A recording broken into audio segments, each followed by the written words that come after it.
Sa CCTV footage na ito makikita ang dalawang babae ay nagsasabunutan sa isang lugar sa Purok 9, Isla Coral. Agad pumunta ang Purok leader sa dalawang nag-aaway at ito'y tinigil ang kanilang pagsabunutan. Ito ay tinanong kung bakit ang dalawa ay nag-aaway ngunit hindi ito pinansin at sumigaw pa ang isang chismosang babae sa Purok leader. Agad humingi ng Purok leader ng tulong sa barangay kapitan. Kapitan! Kapitan! Dali, Kapitan! Lo?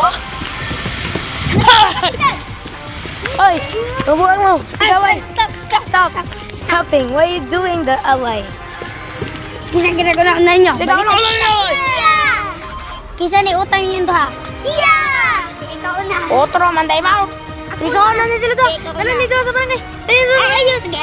Ipa-blatter eh! Sermon sa Bisaya ni Scarlett o kung tawaging letlet sa mga kapwa-tao, bakit naman siya ang magagalit? Siya pa ang nag-utang tas kapag isisingil ay magagalit. Ang hamon naman ni Ivy o tatawaging Bibi Chan ay 100 lang naman at bukas na lang daw niya babayarin pero nagagalit daw si Scarlett. Miller, di ba sobrahan nakatutok? 24 paok.